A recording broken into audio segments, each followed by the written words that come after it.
number 93 of the Jimmy Palumbo Show. That's right.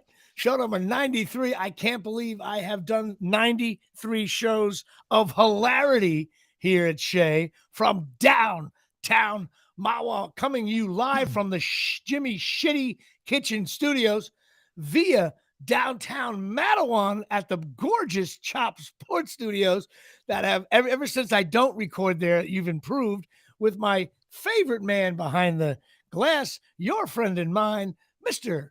Chris Gucci. Chris, how we doing? I'm doing well. Thanks for having me on the show yet again. Here to deliver for the people on YouTube Live. Where else are we? We're streaming out on LinkedIn, on YouTube, Facebook. What's up, everybody? Facebook, I'm sure we got the regulars in here: Sam, Janine, Marianne, yes, or Mary Eileen, my sister, Mary or no Eileen. one. Why did I say Marianne? I don't know. Well, because this is show number 93. We got actually even a special guest today we're going to have on in a second. I won't reveal his name till we do. But this is show 93. I mean, look, Chris, you're all excited. Your little Packers won yesterday. I love it because it just costs you more draft picks you're not going to have next year. Don't tell me I know how this works. That way. I know how this works. Giants have been there. I was there for years with the Giants. We were never too shitty, but we were never in the playoffs anyway. But I was rooting for the Packers yesterday in a weird way, even though they can knock the Giants out, I guess, if that happens. But this is show number 93. And, of course, those of you scoring at home, show number 93, we do the jersey number. I thought this was a weak one for me. I struggled, so I had to go way back. I could have said Jay Alford or Chase Blackburn. Stephen Diddy just drove off the road. John Randall, Hall of Famer, I guess. There's no Yankees ever who ever wore number 93. My nephew was born in 1993 on June 3rd, and it was a big show because Artie and I did a huge show at Caroline's with Live on Tape, which led Artie to Mad TV and got me and Artie signed by William Morris, at the time one of the biggest agencies in the world. That was cool. I always remember that date, 1993. But I guess I'm going to settle on something. I don't know. I keep on going with teams. And I just said, you know what? The 93 Giants. A couple of reasons why. Number one, the Packers and Giants both made the playoffs that year. The Giants came off of Ray Handley, 6-10, hired Dan Reeves. Dan Reeves made him 11-5, which I think is interesting. The last game, of course, was a very famous Giant-Cowboy game. Final score 16-13 in overtime. Giants lost. And Cowboy fans will hate me for this, but it really is true. First of all, you have to be older to remember this.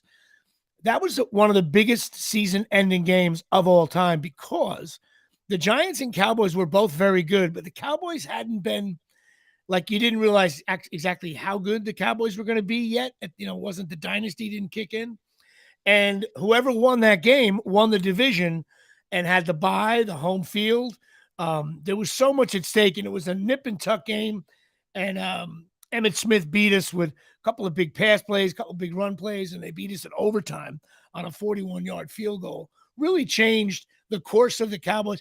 The Cowboys were still very good, but we had to go play Minnesota first, and then we had to play at San Francisco. Was that the game was that the season that Jason Sehorn had the pick?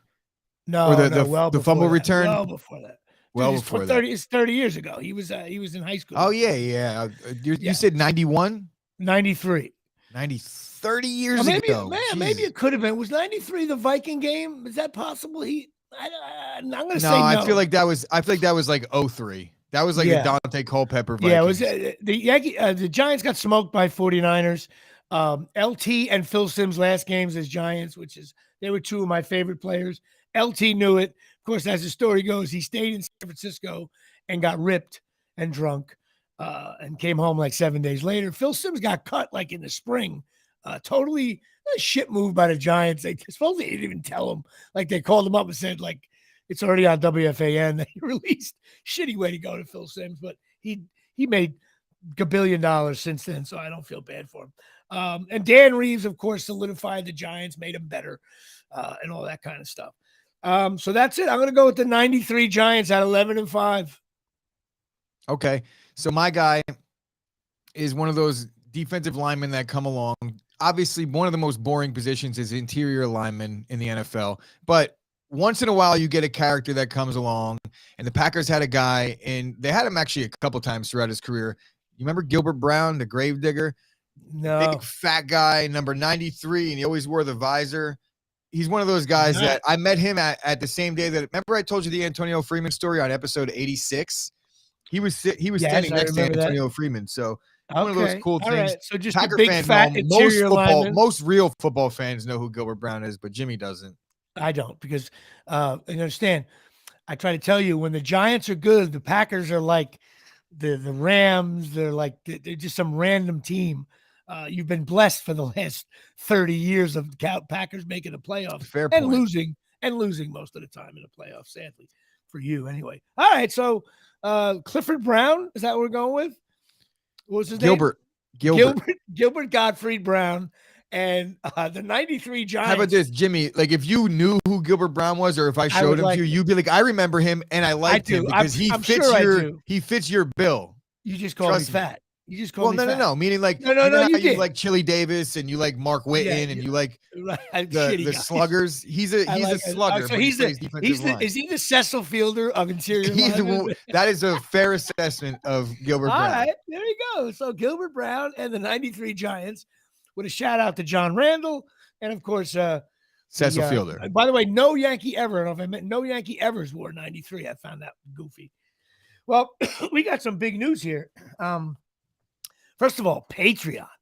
We have now entered the Keith Hernandez Patreon level. Jimmy Palumbo Show now has 17 Patreons getting involved. Now, there is controversy all over this one. Now, especially for Chop Sports and especially for me. Here's why. I'm going to go through the names, and then I'll get to the number 17. Number 1, Alex Stetzetta from Ramsey, New Jersey. Mary Eileen Riccardi, my sister. Big Mike DeMosi out of Colonia. My mom, my cousin Joey. Rob Pastor, Kappa Sig from Rutgers University. James Kanowitz, website guy. Can't get him on the phone, that fat fuck. Jimmy Riccardi, my nephew. More on this in a second. John Henry Riccardi, other nephew. Eric Palumbo, my triumphant. I have 5 nephews and only 3 are signed up for Patreon. I find that funny. Some just don't like me, I guess. Michael Caprio, second baseman, cornhole guy. My brother, Frank Palumbo, the Bill Gates of my Patreon. Darryl Clark, LSU, sad man with the LSU shit in the bed towards the end. But I'm going to be sending him some beer league stuff. He's a good man. Greg Casalino from Colonia, New Jersey. Mike Shecky, look at me. I'm a Dolphin fan. Lawler, he's not going to be happy with the stinks list. Dave Ben, who I went to school with for 16 years of my education. He was in the same building as me. And, of course, number 17 of Jimmy Palumbo's Patreon. Now, I don't reveal what tier everybody is because I don't think that's fair. I will tell you this. Some of my nephews, though, are different tiers. I find that's going to affect Christmas gifts this year, Chris. But number 17 coming in, Chop Sports favorite. I know Dave can't stand, but Chris, you love him because he's actually a little bit like you. He's right a lot, but he says the things people don't want to hear. Pat Volkemer, my Los Angeles friend, my Oscar pick friend, who'll be on in a couple months. Pat came in. I was busting his balls. He came in as number 17. And he wanted to have Keith Hernandez. I think he does. I mean, I think he posts great stuff on Chop Sports. I think now they're a little out there. He's a big. I agree. Here's what I'll say about his posts is that he's a West Coast guy, and if he stays up late on the West Coast, it looks like when we're here on the East Coast and we're reading it, and we're like 5 a.m. and it's like no, it's just 2 a.m., bro. He's also a night owl, though. Sometimes, of course. So that's what I'm saying. I'm like, damn, man, go to sleep. But then I realized, well, he's in LA, so maybe I should go to sleep. My buddy Pat Volkemer is the craziest guy I've ever met in my life. I have laughed. Me and him laugh more. But listen, he's an acquired taste for some. He will get your face about certain things. But he loves movies. I've had my run-ins with Pat. Online, right? Facebook and things like that. But everything was always friendly. I've given him some trivia questions. He loves it. He thinks he's actually, in the beginning, he thinks he was actually helping Chop because he liked me and he liked the web, not helping, but he thought he was a value added to the Chop. And in many ways, he is. And plus, he's a Cowboy fan, and him and Dave go at it. But he's also, a huge Pollard fan. And he says, like, you know what? if you look at the stats, Zeke takes away like 15 carries from Pollard.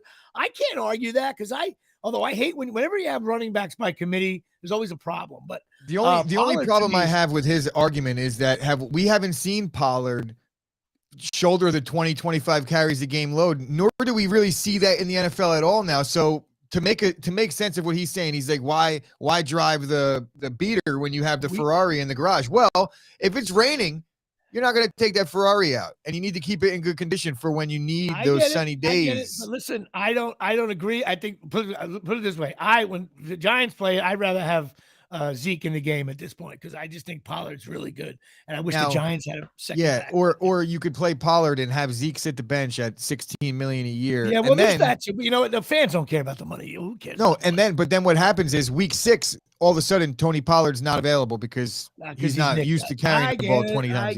I get it. But listen, Pat Volkemer coming in at number 17, Patreon, Jimmy Palumbo getting involved. Now, we had some controversy because Pat said he signed up. He was number 17. I was all excited. I went on patreon.com, right, Chris? Just like checking the scores, like in the paper, open up the paper, checking out the old box scores like it's 1978. All of a sudden, I see only 16 Patreons. And I'm like, oh, what happened? Pat didn't sign up. But then I see Pat's name. And then I realize something happened. I'm looking, and who got declined on their credit card?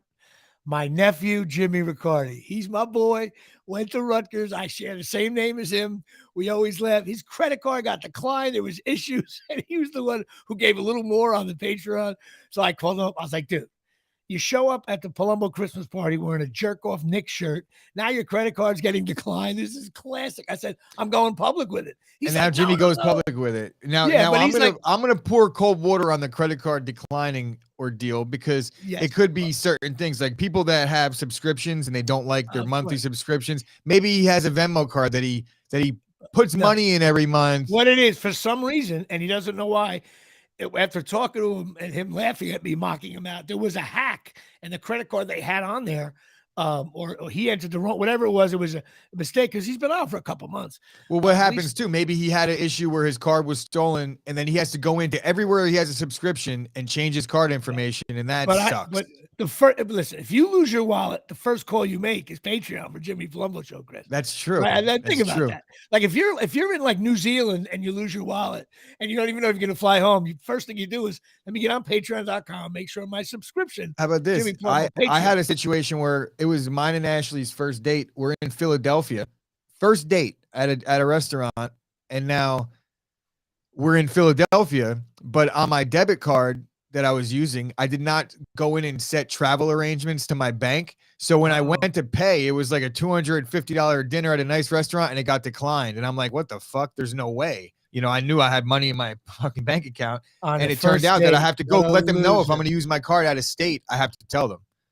So there's a bunch of different things. It does different things, but also just put money in your account and you won't have any issues. Right. Or just don't sign up for Patreon. You could do that too. But I am growing. The Patreon list is, I mean, me and Joe Rogan and other guys are like, they're a little nervous. I'm a little bit like the Green Bay Packers of Patreon right now, Chris. I'm not out of it yet. I'm starting to grow it. I add one every 9 weeks. This is where you want to be, Chris. Listen, for that $3 a month, fans are going crazy outside of the Omni in Atlanta. But listen, other good news. Instagram, I got 1 million views on a video, Christopher. Saw That's that. a lot. Yeah, I know. Dave Sturcio at Chop always bust my balls, but meanwhile, he was not ready for the barrage of Jimmy Palumbo saying, hang on, with a little love towards my social media gal. But actually, Dave gave me a bunch of notes that I'm trying to work out as well. But 1 million videos on the beer league stuff, which is wild. And of course, I'm wearing the Ed's Bar and Swill hat. Those of you scoring at home, that is, and I'm using a different camera, so I think I'm going in and out of focus. I have no idea. Bottom line is, I'm wearing the Ed's Bar and Swill hat. That's the bar where beer league takes place. And there's some news coming out about that, and I'll say it in 1 second. But please go to my Instagram, check out these videos. There's some funny shit. There's more coming as we speak. Obviously, don't go to patreon.com, patreon.com. Search for the Jimmy Palumbo Show, and self-explanatory what to do. Support my gorgeous show here at Shea. And also go to my Facebook and Twitter and TikTok and all that. We got a lot of stuff going on. Now, this next thing, which I got to jump out of camera for a second. This next bit of news is sponsored by your friend and mine, Chris. I'm jumping out of the camera like a fat fuck. All right. Absolute Eyewear getting involved here. Absolute Eyewear, 42 Main Street, Woodbridge, New Jersey, 732-326-3937. Otherwise, Chris, known as 732-326. Oh, eyes. I love, there's nothing better to have a co-host who, A, doesn't tell anyone he's on my show. That's number one. And number two, clearly he's on his phone talking to his girlfriend. I gotta lack of interest. This is like, you know what? You're the Araldus Chapman of podcasts right now. No, this is what I have going on right here. I have an active Christmas gift thing taking place right now that I just got an update on, and all right. I gotta spend money. You're using the birth of Christ to counter my "you suck." All right, that's no, fine, really. What happens is I'm bad at Christmas shopping, and I do it. So am I. I haven't done a thing yet. We're going to get to that. We'll get to that later on in the show because this is the last show before Christmas. But if you go to Absolute Eyewear, 42 Main Street, Craig and Johnine Michaud, they're opticians. You got to go there. They got everything: prescription glasses, safety glasses, all kinds of stuff. They have all kinds of different brands, Christopher, and they are your attention, please. Now available at Absolute Eyewear, Ray-Ban, Coach, Ralph Lauren, Jimmy Choo, Silhouette, Michael Kors, Vogue, Maui Jim, Costa Del Mar, and Charles Oakley. All right, go there, check it out. Listen, they've been in business 16 years. You get $100 off if you mention the Jimmy Palumbo Show, getting involved. And what else do I say about them? They're open 5 days a week. They're closed on Sundays. Why? That would be Giant football, New York Giant football. There you go, and they're closed on Wednesdays. Why, Chris? That would be softball day. Yes, and I believe they might re-up their subscription on January 1st. And, of course, for the first time in 6 months, Jimmy Palumbo will actually share in the revenue of Absolute Eyewear. That lawsuit got dropped earlier in the year, getting involved. I'm busting Dave's ball so bad. But even though we have laughs over the Knicks. Absolute Eyewear, 42 Main Street. Go check it out. They're awesome. And, Chris, when you leave there, you don't feel like a jerk off. You agree? I agree. And honestly, every single time you do these things, I'm expecting you don't feel like, because a lot of times I'm not ready for me to finish your sentence, and you never do it. You love to say that jerk off. You always say that. Why don't we practice now? You go to Absolute Eyewear. When you leave there, you don't feel like a jerk off. There you go. See, you don't say it as good. You don't feel like a jerk off. And maybe it's a downward thing. You know what? You don't feel like a jerk off. The history of podcast is the most time ever dedicated to jerk off. All right. Well, listen, Beer League shoot got rescheduled from December 21st, Wednesday, to January 11th. We're going to talk about with my guest in a little bit because he helped us out last week. But we moved it because we did a read through. Some of the cast was excited about what we were doing, and we decided to move it past the holidays. And rumor has it that Ralph Macchio's still in the mix. Artie, of course, is always in the mix. And Cara Bono from Stranger Things, she's one of the moms on that show. She is kind of back in the mix. So we're going to move it to January 11th. All my Patreon people, you will get some kind of either early videos or behind the scenes. I'm going to send you guys a bunch of shit. So that'll be cool. But I'm really excited about this. Hopefully Ralph will be on my podcast maybe next week or something. We shall see. And I'm excited about this. I think it's pretty funny. I think it's going to be good. So Beer League is definitely going on. Please check all your social media outlets. You will hear about this. It's not quite a Beer League too, but you're going to see a bunch of people from Beer League, and you're going to have some laughs. So that'll be we're putting out a press release soon enough. All right. Well, quickly, Yankees, they sign Carlos Rodon. I guess he's pretty good. I read one article that said the Yankees may have the best staff in the league. Yeah, but you know what everybody knows about pitching staffs these days, and the Mets should listen. Any Met fans should listen to this. Everybody starts off opening day with a great staff, but if injuries take out 2 starters, you're screwed. You're paying a guy $30 million, he doesn't play. And pitching is even more devastating. Well, I would say then the better way to say that statement is going into the season on paper, the Yankees have arguably the best staff. And that's the only way to say that. Yeah, that's true. I'm just showing everybody that I was on Friends. But what's my code? That's going to be on my gravestone. Jimmy Palumbo, born May 26, 65, dash, whatever the year is. He was on Friends. But yeah, so the Yankees did that. Fine. I know they lost Talion. Have you say his name? I was never a fan of him. Talion. I don't know why I wasn't a fan of him. Yeah, I mean, I agree. He had a low ceiling, meaning like he could give you the best he could do was give you a quality start. He wasn't going to go out there and. You know what I didn't like about him? When he got to the 6th inning, it was like he went 9. Like that's what I just said. The most he's going to give you, the ceiling there was a quality start, 6 innings, 3 runs. Anyway, so but he is a very serviceable back end starter. Yes, and he got a decent. He's trying to act like the Cub tradition. He took the money and ran. God bless him. I'd do the same thing. And of course, the Yankees lost Benintendi. You know what? I liked him a little bit, but he was hurt. I don't know. They'll have goodbye with him. So Bye. I don't care about that. Other news, Rutgers Hoops getting involved, beating Wake Forest. Listen, Rutgers is in position now. I have them 1 game back of where they should be. The loss to Seton Hall was bad. I think they'll pick that up along the way. I do not have them making the NCAA tournament, although a lot of my friends who follow this closely say I'm dead wrong on that. Rutgers played very well against Wake Forest, blew them out at home. That's what you have to do. They play like Linden and Carteret the next 2 games. And then they play Purdue on January 2nd, and Purdue's the number 1 team in the country. And I believe it's on the road too. That's going to be a bitch. But listen, they got to go 11-9 in league, and they'll probably make the tournament. But I'm looking forward. The Rutgers is tough to watch. I mean, tough to watch, fun to watch. They play great defense.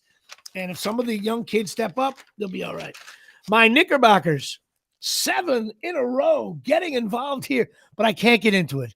I watch the games. It's just a bunch of guys running around. But I will say, I might have been wrong about Brunson, because it's really funny. Randall, Barrett, and Brunson, every night, the last 7 games, and if I'm not perfect on the stats here, listen, go scratch your ass. It seems like each one of them scores over 22 points a game. Like they're getting like 65, 70 points out of 3 guys. I'm sure there's a big 3 in the league on other teams. But this is definitely up there with a big 3. The problem is in the NBA with 11 seconds to go, the big 3 to me is not as strong as other teams. With a Durant. Yeah, like I think that they're a medium 3 because they're 3 very, very good players. But the problem is they're like a Jace. It's like no one guy stands out offensively. Right, I agree. But at the end of the game, they don't have a guy to rely on. So down the stretch, that could become an issue with who's going to take that shot. And secondly, to your point, they don't have the guy down the stretch. They don't have even one. I think they're a good team, but they lack that athleticism. Right. I agree. And create off the dribble on your own shot and not isolation and all that stuff. Yeah. But I will tell you, if a 4th guy emerges, a Quickly or a Grimes, Obi Toppin, I've always said stinks. He's hurt anyway. If a 4th option emerges, and I'm not talking 20 points, I'm talking about like a solid 12, 13 guy. Now you're talking 3 guys who are really scoring a lot. And then you add that 4th guy. So listen, that could be. Now you're talking about a Knicks team. They don't have to necessarily look within their roster for that 4th guy to emerge. If they're playing well and things start shaking out a certain direction, the Knicks will be buyers at the trade deadline. So they could add a piece. No doubt about that. All right, let's get to my football Giants are on the air. Giants are unbelievable. And a shout out to my guest who's waiting patiently to come on. The Giants, you'll be on shortly, my friend. The Giants, listen, I'm watching Giant games, man. I came home to watch that game, poured myself a glass of wine. I was by myself, sitting in front of the Christmas tree. The Giants have me watching the game. Now, all the intelligent Giant fans know that like we stink, okay? And mainly because the Giants called me up for the 2nd week in a row, asked me if I could play wide receiver. I just couldn't get down to Washington, D.C. I think the Giants have the worst wide receivers in the league. And even last night watching the Packers, I'm like, God, he's got so many options. The Giants have none. But the Giants play tough. Thibodeau finally had a game of his life. He's being compared to LT. Everybody slow down. But still, he had a really nice game. The Giant defense played aggressive. They played tough. Redskins, of course, are. Well, I'm going to give my stinks list in a minute, but I think the Giants played well. There was at the end of the game. Look, it was on the road, tough place to play. In the division, Giants got some refs calls. But I could argue the Dallas game, the Giants got. There's a tons of games where the Giants got screwed. The ref calls were odd. And if that story is true, that receiver looked that ref in the face and said, "I'm okay." True. Yeah. Want me to tell you what happened real quick? Give me 1 minute. Tell me what happened. So the receiver, the ref's not required to tell the receiver anything. He doesn't have to sometimes answer. They do. But it's standard that they do. It's a known thing. Terry McLaurin, the ref didn't speak on this, but what it looked like to me was, I'm not going to take the player's advice or word for it here, because what it looked like to me was he looked over at the ref and he said, "Am I good?" The ref said, "No, you got to move up." He moved up, but he only moved up like 5 inches. And the ref, as soon as he snapped, the ref didn't thumbs up. The ref went right to his flag even before the snap. Like, he didn't move up enough, and the ref knew that. So did the ref say, "Are you good?" We don't know if he said that. He did say you have to move up. He told him he wasn't good.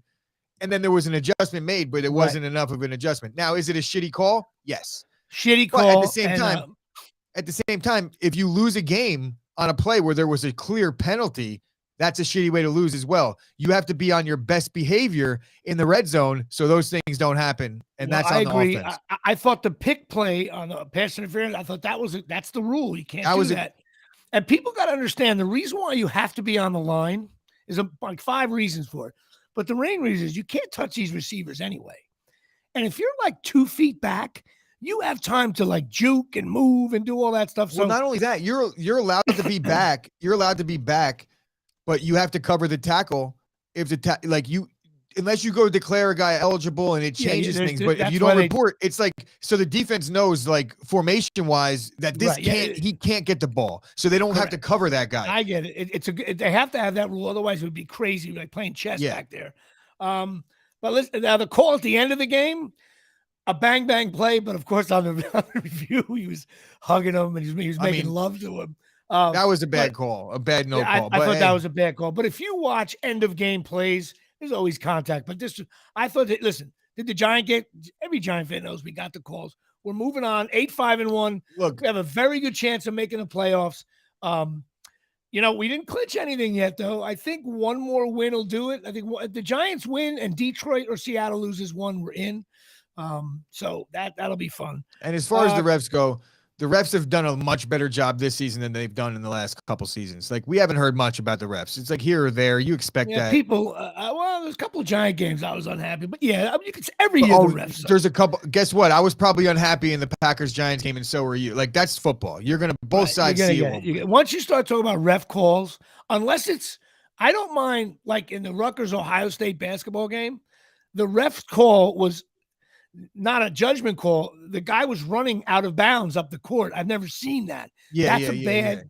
No, there's difference between interpretation. Anyway, NFL season, of course, Giants are 8-5-1. I'm thrilled to death. I'm loving it. Cowboys lost. That is again, Cowboys. Listen, the Cowboys on paper are confused. I think the Cowboys are pretty good, right? I'm using the word pretty good because I'm doing my stinks list in a second. But they should have lost 2 in a row. Even the both Giant games, and the Giants are not that good, they never pulled away. They never pulled. The first Giant game at Giant Stadium was nip and tuck the whole game.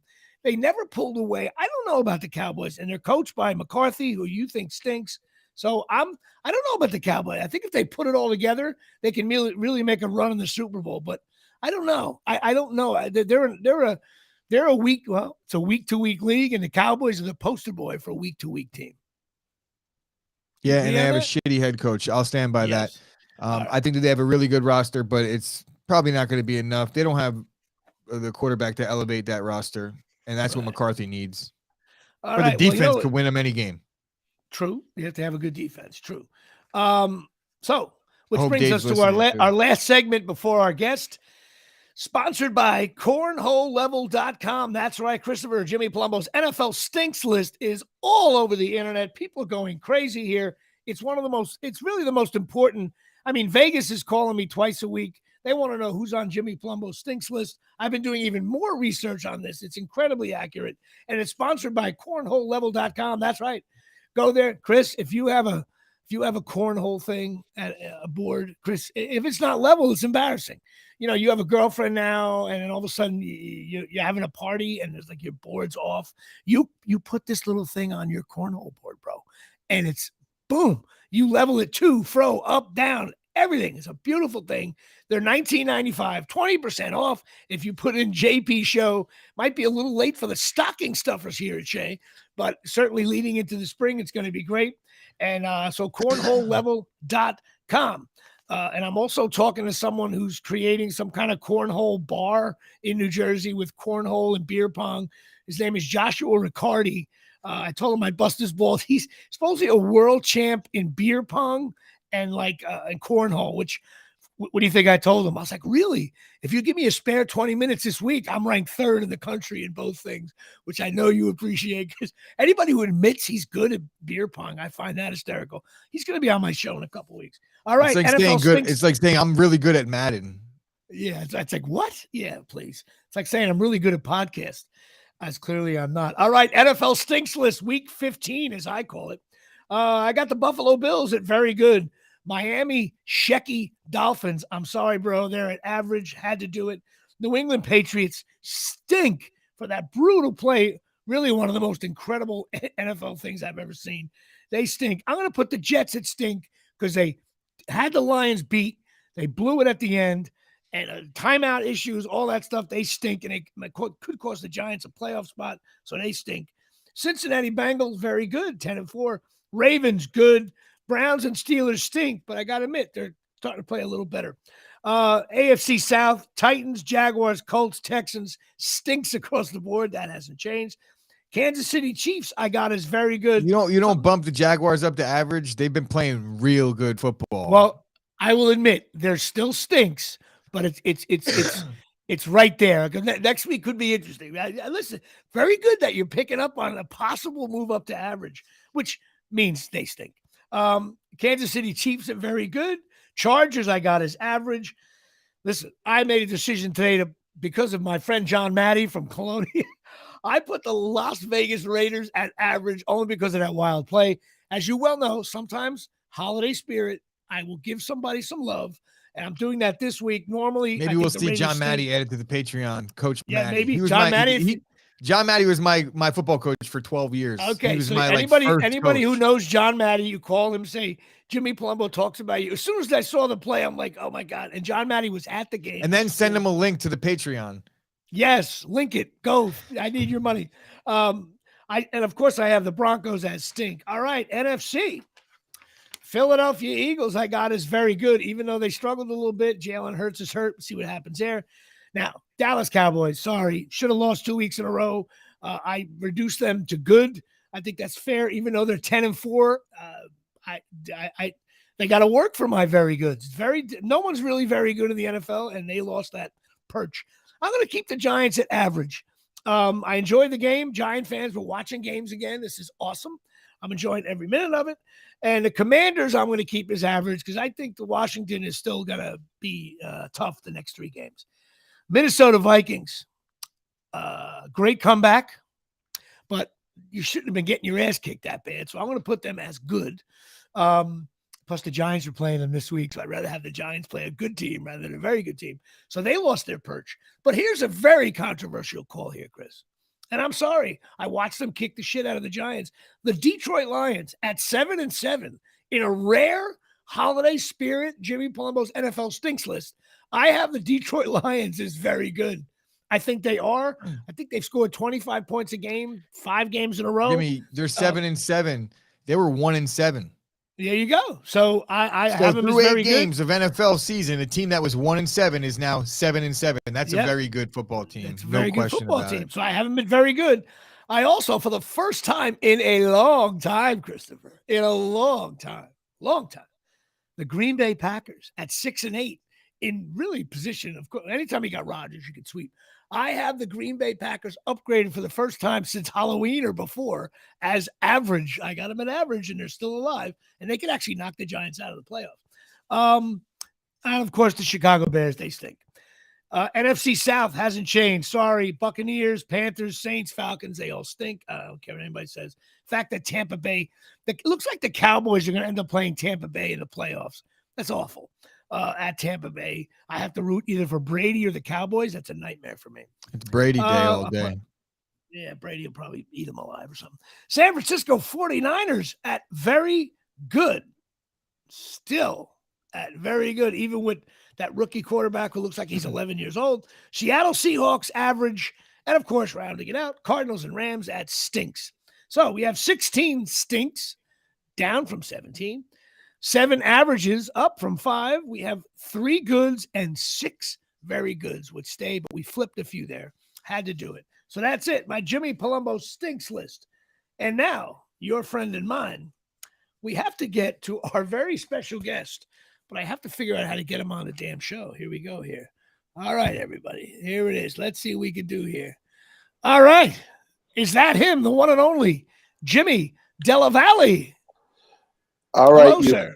Hello, you two jerk-offs. I had no idea that I would be sitting here listening to the fucking guys who played pee-wee football and fucking Little League bitch about who stinks. I can't believe it, dude. Listen, you're new to the show, even though I've known you for years. And the NFL stinks list is a very important list. Of course, DellaValle, Jimmy here, is a comic and an actor. I met him, probably 25 years ago, 24 years ago at the Ha Ha and back in the Jimmy and Joey days. All that stuff. I think of it. And Jimmy is a national comic, does tons of comedy all over the country, is really big in the whole cruise ship thing. He's been on every cruise ship to every country in the world. He does like 9 shows a day. He does a dirty show, a clean show, a middle show, a jerk-off show, Italian show. He's one of those guys. He's a veteran of the comic business. Listen, I got to talk about a couple things. Number one, you're from Syracuse, New York, but you did live in Brooklyn. Yes. Originally Syracuse. Right. Yeah, that's why I started at Wise Guys Comedy Club in Syracuse. How old were you when you first got on stage? So, I always represent that I was 19, but, as like my fans and stuff, they send me like a guy sent me a thing from like, I used to push carts at BJ's Wholesale Club. And he's like, you did the Christmas party at 17 and sent me like this picture. And I'm like, are you kidding me? So then he's like, you did 45 minutes. You had notes. And I was like, oh my God. Cause I was just new. I was just a new 17 shit. 17. I was in high school running around. I wasn't a Rutgers fan. I wasn't an actor. John Q. Public high school kid weighing in at 4'10", 102. 4'10". So I was a little rugrat, fast as hell. Of course, I've gotten fatter, longer. Everything's not growing in the right places. So you started at 17, but when did you realize, hey, you know what?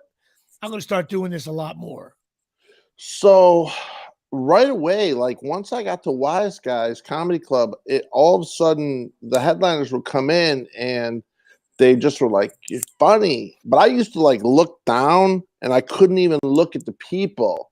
And I would like win contests, like one after another of comedy contests for like joke writing. The joke writing was really solid, but I kind of had delivery, but it was more back then. And then once I got to New York City, I used to, and I play poker. I'm a celebrity poker player.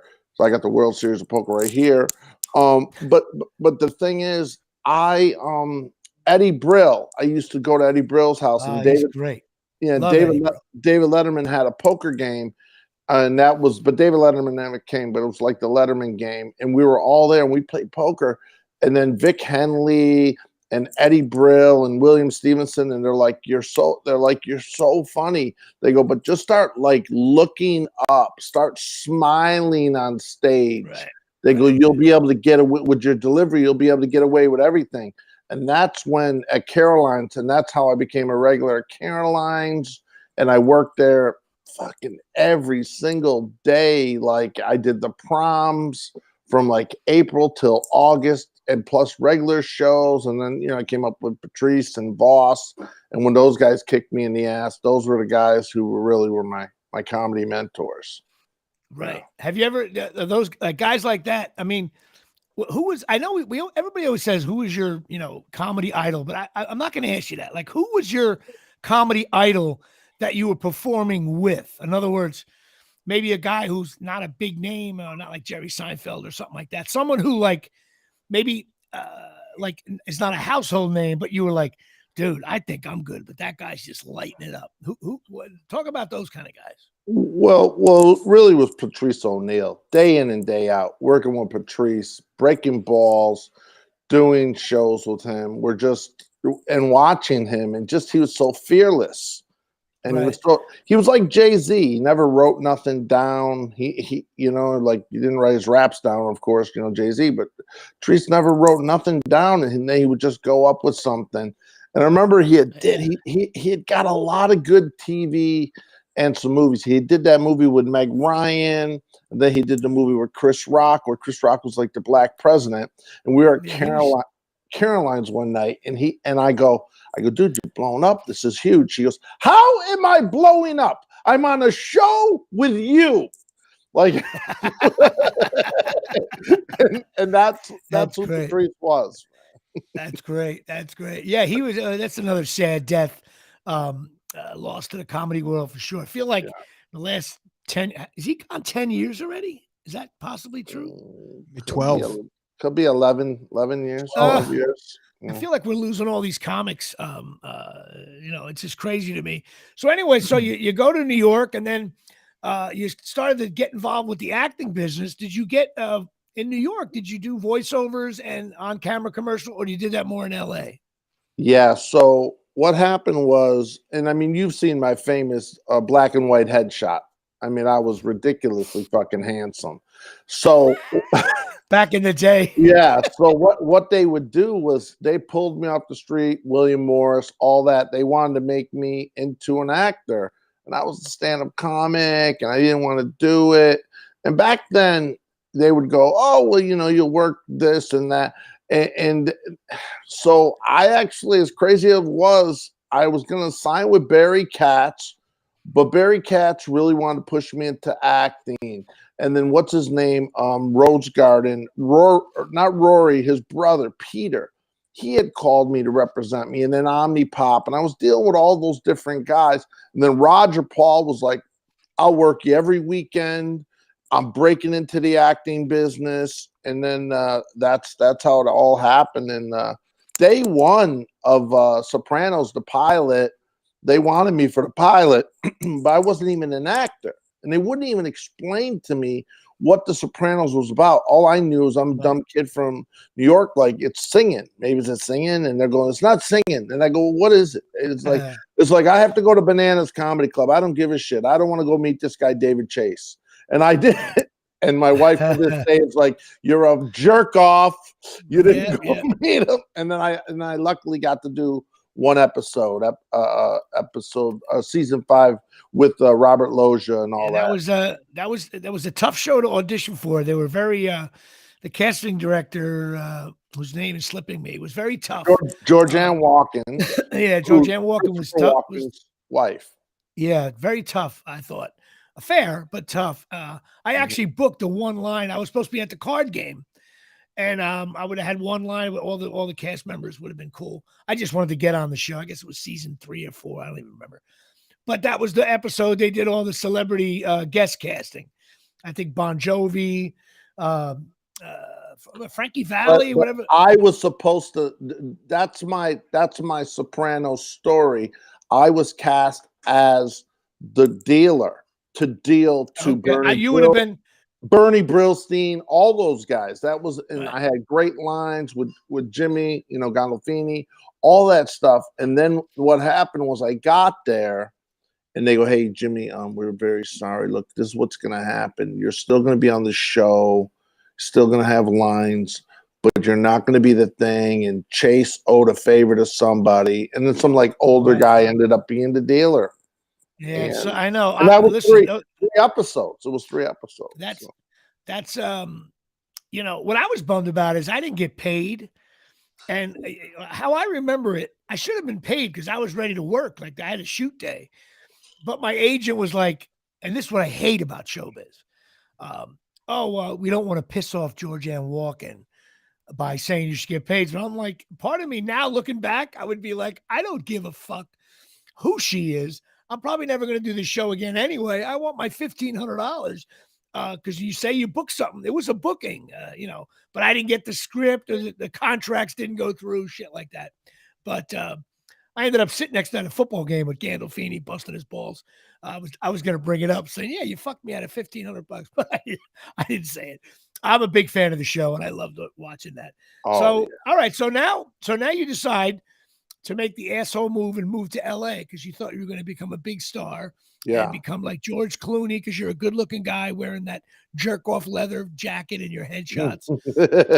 And you know what? I remember, it's funny you mentioned that black and white headshot.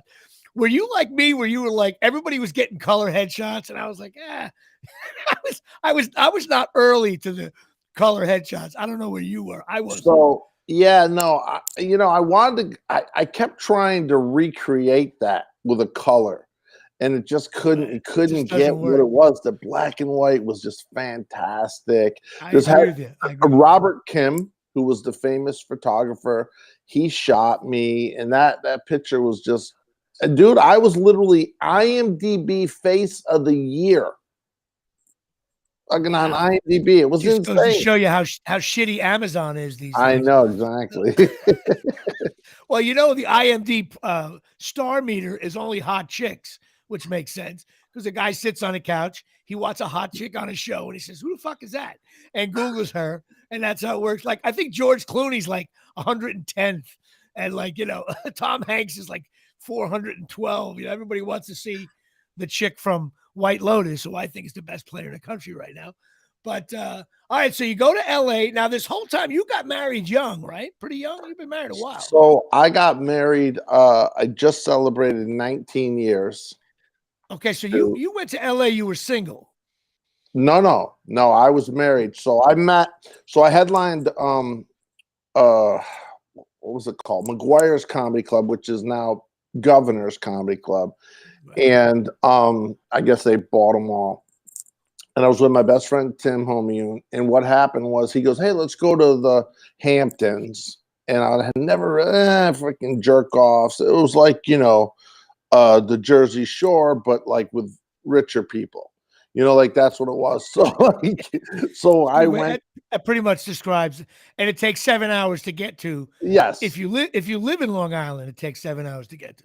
Yeah, and it was like an hour and a half or something, almost 2 hours from where we were. And we were like on Vets Highway, like way up there in Long Island. Said, oh man. And then my wife, you know, who I didn't know then, I asked her to dance and the rest is history and that's it. And she always said, she's always like, and I think I had like an Iverson jersey on or something. And she goes, "Jesus, I left Brooklyn to find Brooklyn." And I mean, so she was, yeah.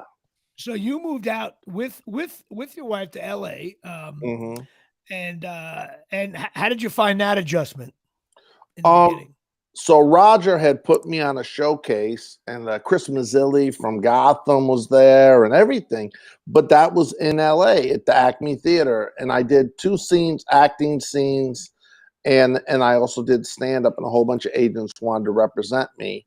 And I came right in. I'd already had at least 20 commercials under my belt. And I was already doing voiceovers in New York. And I had booked almost every voiceover. Like I had auditioned for 12 and booked 11 before I left. I mean, I was like on fire. I never had that kind of hit. I was the voice of Mercedes-Benz and voice of Washington Mutual Bank and some other heavy hit Wendy's campaigns, but I never hit the full home run. But I had a lot of auditions, but I was never 11 out of 12. I assure you. Had a couple of big threes in there, but you know, Bobby Costanzo, I mean, he bought his house with voiceovers. Well, if you hit about 10 years before we got involved, voiceovers were different. You know, commercials ran for 2 or 3 years. Are you drinking a glass of milk? You It's fat. iced coffee. It's iced Oh, coffee. my My God. wife He's just made drinking. Oh, your wife made. So I can't bust your balls. That's a great catch right it. there. Tell Now your look, wife I said hello. She's a sweetheart. Sahara. Yeah. Sahara. I think that casino closed in Vegas. I don't know. So now you're out in LA. You got the agents things going on, and I'm sure you found the comedy scene in LA a very different from the rest of the world, as I did. I hated Yeah. it actually. I thought it was evil. Yeah. It was so I'm at the Comedy Store, and when I was becoming a regular at the store, which I actually don't have my name up there as a regular, but we had Jimmy and Joey up there, which is just awful. But right. I remember that. So I'm there, and dude, I it know was you guys didn't get along after a while. oh no, he was an awful human being. No, So stop it. He's a buddy of mine. Come on now. no, come on. If I Well, get him on the show, he'll say you're awful. So we're not going to go there. it It's not doesn't fair. matter. I guess Either you'll one's have not to on the he's not here, so we can't talk about him. you'll have Go to ahead. find him painting curbs somewhere. So Stop, that's his stop, day stop, job. stop. No. So, anyways, All hey, right, so you know go it's ahead. funny. Go ahead. We used to perform at that place, Sebastian's. So I went Yep. there to a huge celebrity poker tournament the other day. And I don't know if you remember the actor Guy Narduli. He was there. My buddy Mossy Fernand. Guy Narduli's on Tulsa King this season, and a whole bunch of different guys. And I was like, "Is this used to be Sebastian's?" Man, that was the place that was in Burbank that we used to perform at. That was one of the last times I saw you. Yeah, I think so. So you started doing that, and now you're a professional gambler, or you're a celebrity gambler. Of Yeah. course, I think you lose money, but all gamblers say they don't. Right. We only hear about your great wins, not about your I great know. losses. You're so funny with that. Well, dude, you have to understand the difference. A lot of you guys, If you gamble every day for 365 days a of year, course, you're gonna lose. you're gonna lose. You're gonna lose. The same Yeah. thing with I remember your stock picks. You were like, I pick stocks perfectly. I'm like, okay. I haven't seen you post about that in a while. Well, because I remember, but I posted I was pulling out because they got awful. I said they're going to get awful, and I haven't played since. I know. I'm busting your balls. No, I know. I know nothing about that shit. No. I was always amazed, like, wow, this guy's doing really well at options and all that crap. So let's talk about a couple things. You got a bunch of specials that are on Amazon or Netflix or one of those streaming services. You also got the Not for Nothing show, which is on Amazon. Mhm. What do you got in the works now in terms of any acting work? So I wrote a new series about moving out here to the desert, and I have a whole bunch of major actors that want to be in it, and we were supposed to shoot it in October, and then we had a death in the family, and we completely, my wife's father. So I saw that. Yep, sorry. So we completely I said, you know what, let's just do this in 2023. And it's really funny. It's really, really funny. It's about a lot of the debauchery that happens out in the desert with these old people that move to these 55 plus communities. Okay. So I know you live in Palm Springs now, which is back in the day, you couldn't, if you lived that far away, you missed out on a lot. But now with MP3s and videos, and look at me, I'm coming here downtown, shitty kitchen. You could live in Scranton, Pennsylvania, and have a huge acting career. It's funny. I was always known for doing my Gilbert Godfrey impression, and I do it every once in a while. I'd open for Gilbert, and that's how the reason I'm saying is I remember doing the Affleck audition and coming down to almost getting it. And then the guy who got it wasn't even like here. He was just some fucking guy in the Midwest. And I go, oh, this is ridiculous. So I auditioned for the first Affleck thing before Gilbert got it, and the second one, and I laughed. There's so many. I chart all my auditions, and I'll look back every now and then and want to hang myself because there's some there where I had an opportunity to hit a big 3-pointer to turn the whole thing around, and for whatever reason I didn't get it. But a lot of times I find when you talk to agents later on, they make you seem like you really had a shot at getting it. But in the end, it was really 5-1, 5 other guys. I was up for a big Viagra one too, and I didn't get that one. That would have been about $300,000 in my pocket. But I find it now. The only problem is you can live in Scranton, Pennsylvania, or Palm Springs. Yeah. But now when you do when you do a voiceover, there's 1,000 people reading for that spot. It's tougher to book. They're harder to book. Everybody can do it. A non-union, union. My booking rate in voiceovers has gone down because of that. It's just more people involved. I worked hard to get New York and LA reps and Chicago reps I have.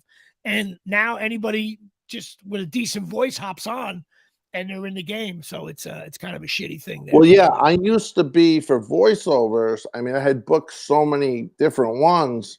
I was on the short list at all these, Elaine Craig's and the voice casters and what's the other voice one?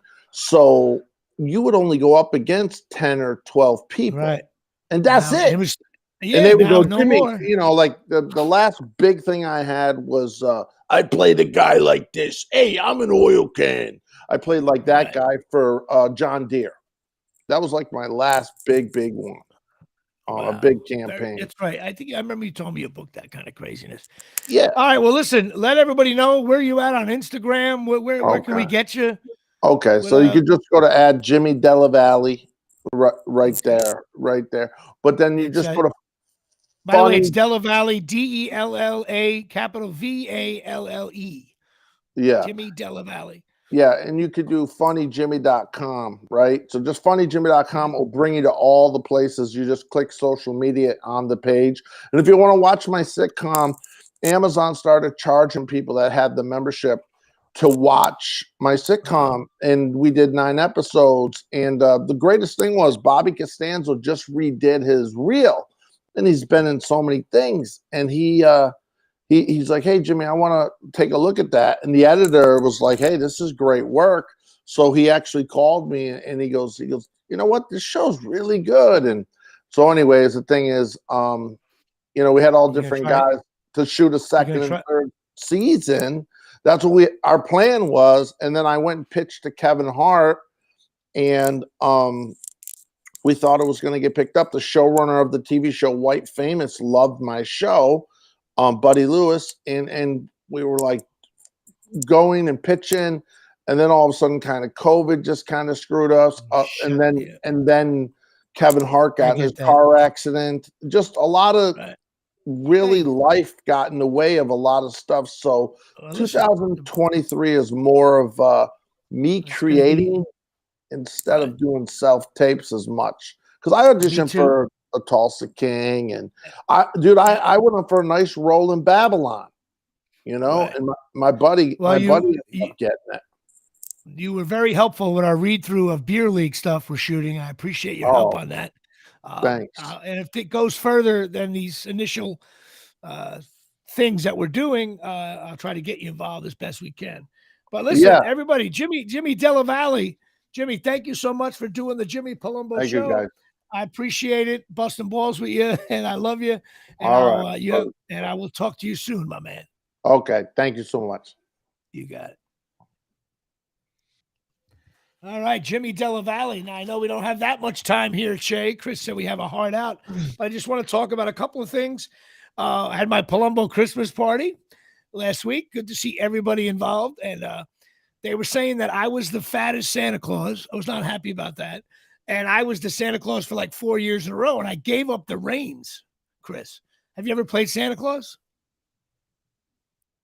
Have you ever played Santa Claus, Chris?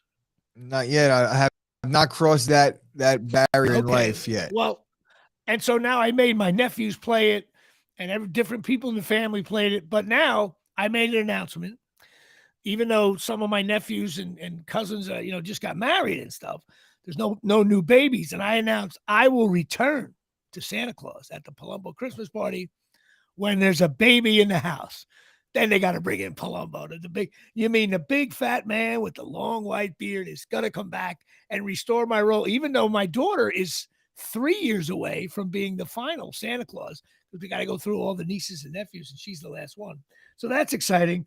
Another thing is I had a huge battle royale in my apartment. I don't know if you heard about this on ESPN. Jimmy versus the Fly.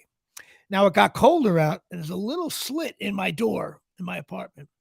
And every year, flies get in, right? One fly. The fly is like Mothra. It's the size of a softball.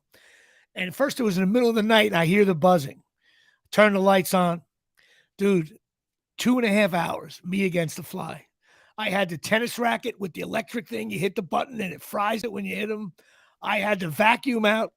Me and this fly were going toe-to-toe. It was like Hearns Hagler, okay? And I thought I gave it one good swat. It like flew across the room. I thought, down goes Frazier. I go back to bed. Chris, bzzz, this fly was like, you got nothing, Palumbo, nothing. So what do? I got this one, right? Bang, dead. Put him in the garbage, dead. Ran him down the sink, gone. Would you believe this morning I woke up, Chris? Bzzz. Now it's got to be a different fly. But like words on the street, go into that apartment and go kick that guy's ass because it's too cold out. We're going to die anyway. I don't know if anybody else has battled a fly, but it is. Did you turn the water after? I did flush it down. It's not the same fly. After that fly got flushed? It was flushed. And this was a big, when a fly gets older, this was like a big adult male fly. And they come in because it's cold outside. And in like 2 weeks, they'll all be gone because it's going to be below freezing every day. But man, I'm struggling against the fly. I offered to play the fly in cornhole or beer pong. I was like, I got to beat this fly at something. I wanted to play Jeopardy with the thing.